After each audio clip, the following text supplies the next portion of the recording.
sur un bateau de croisière, les gens dansent et s'amusent sur l'un des ponts.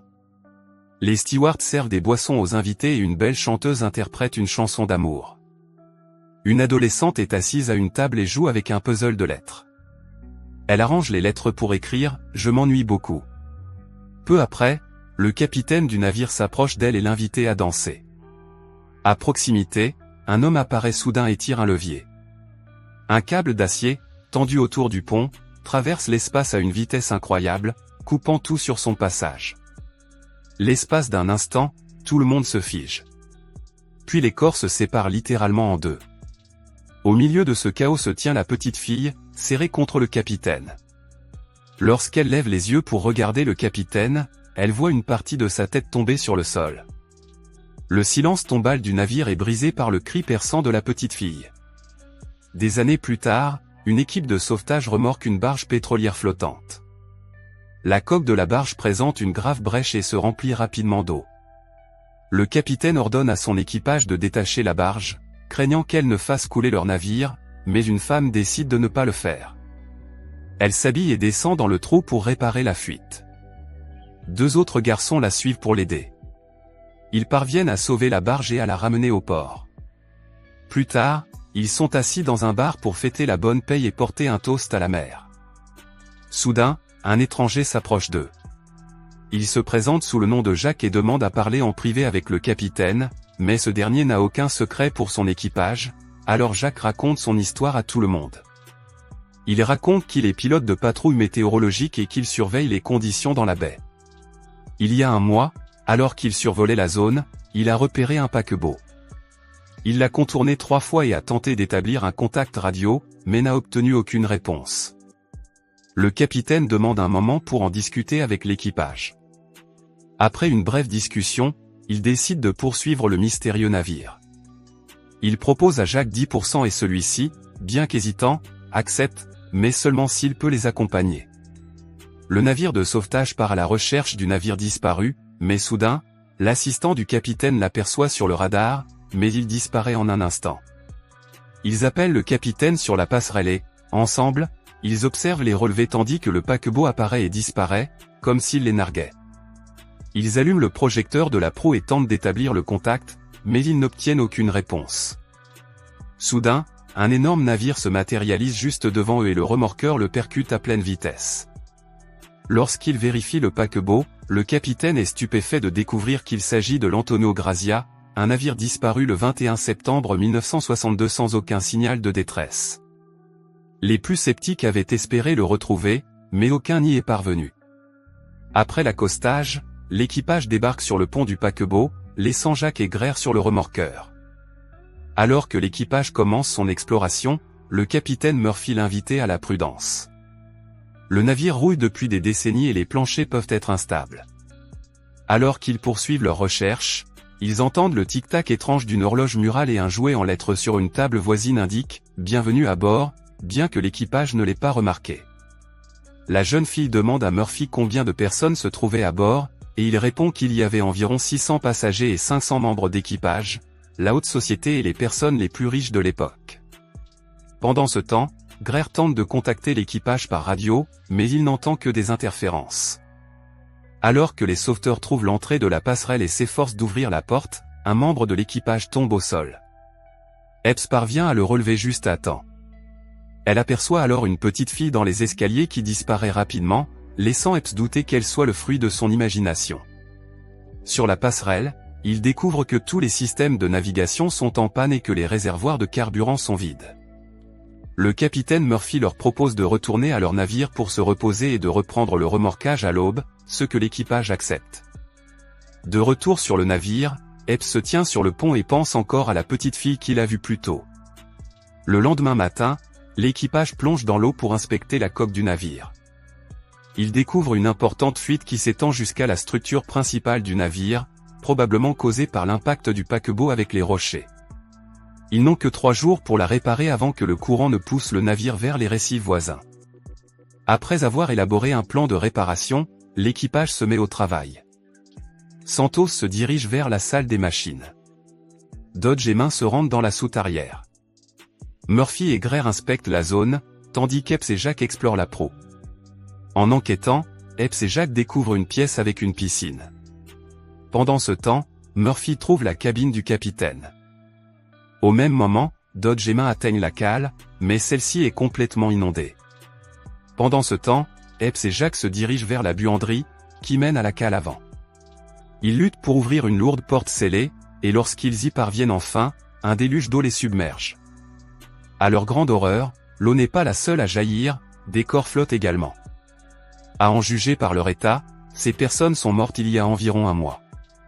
Epps tente de contacter le capitaine, mais la radio ne fonctionne pas.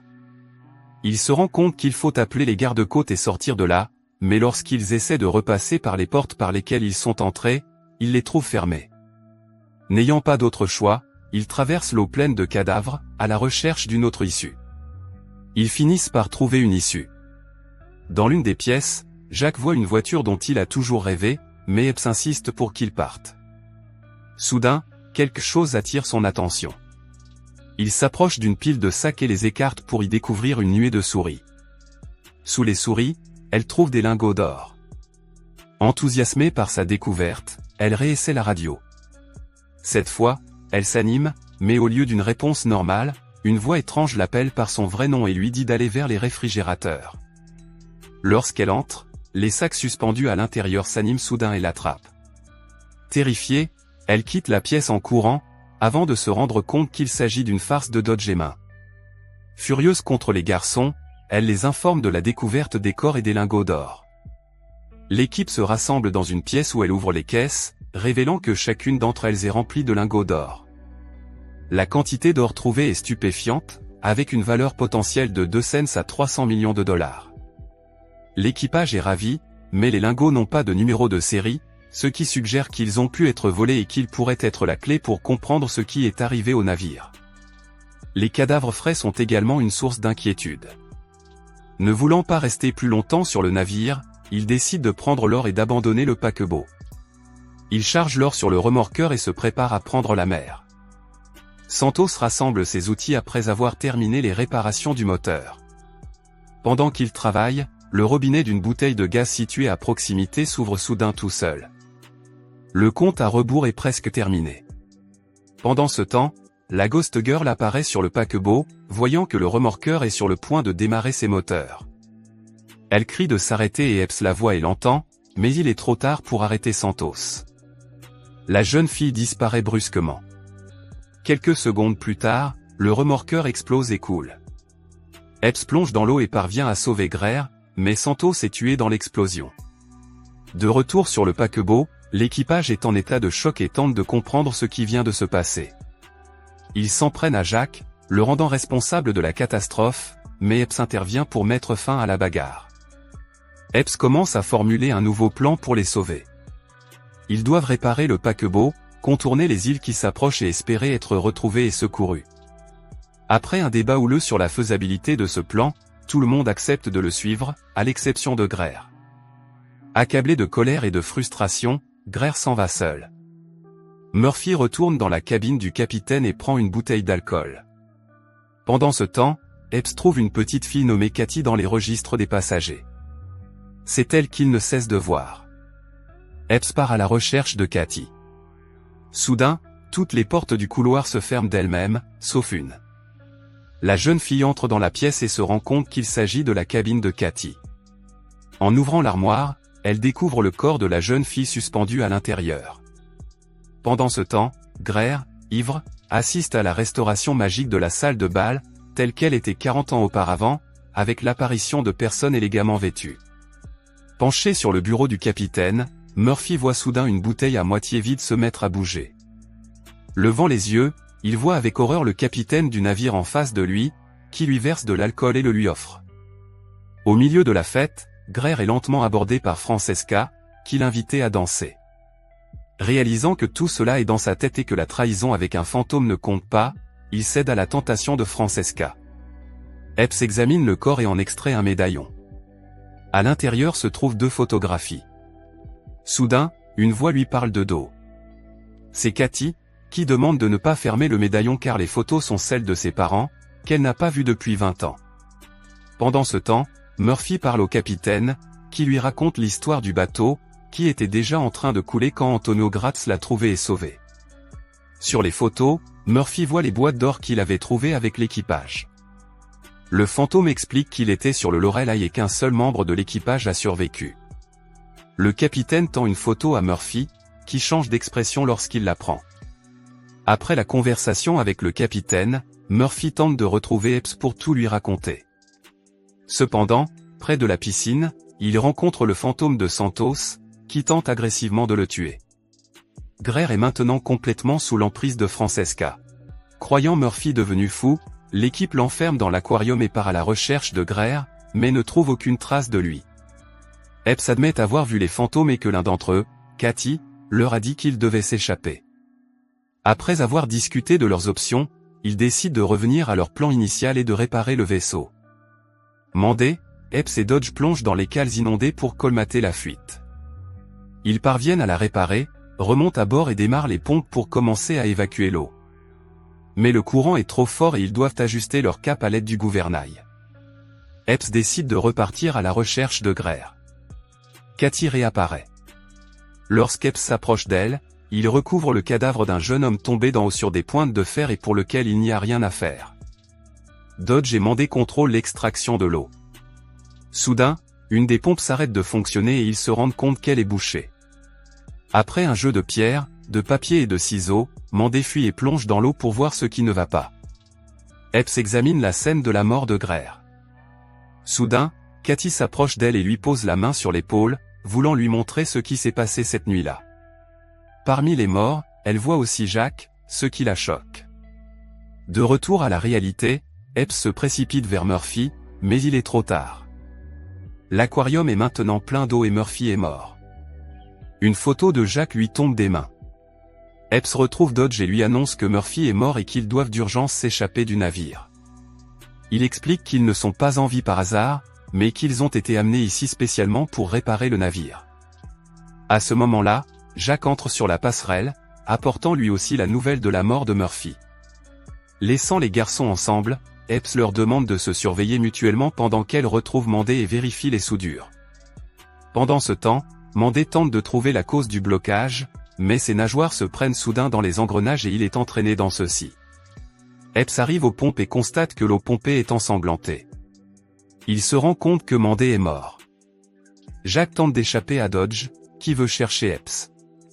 Dodge l'en empêche, se souvenant des instructions d'Epps, et décide de tout faire pour arrêter Jack. Il lui tire dessus, pensant l'avoir tué, et quitte le pont. Mais Jack revient à la vie. Epps est en train de placer des explosifs sur tout le navire lorsque Dodge arrive et lui annonce qu'il a tiré sur Jack. Epps est sceptique et Dodge insiste sur le fait qu'ils doivent s'échapper avec l'or pour résoudre tous leurs problèmes et vivre la vie de leurs rêves, mais Epps est catégorique, elle se moque de tout cela. Remarquant le comportement étrange de Dodge, elle se rend compte qu'il ne s'agit pas vraiment de lui. Confirmant ses soupçons, Dodge enlève son déguisement et se présente sous le nom de Jack. Il explique qu'il est chasseur d'âmes et que, de toutes les personnes présentes, Katy est la plus difficile à contrôler. Les âmes innocentes sont difficiles à manipuler. Il a un quota d'âmes capturées et s'il perd son navire, ses supérieurs le regretteront. Il propose un marché à Epps. Sa vie en échange du vaisseau, mais elle refuse. Après son refus, Jack attaque Epps et lui arrache le détonateur des mains. Epps se défend de toutes ses forces. Au moment où tout semble fini, il parvient à saisir l'arme. L'explosif explose et Jack est réduit en miettes.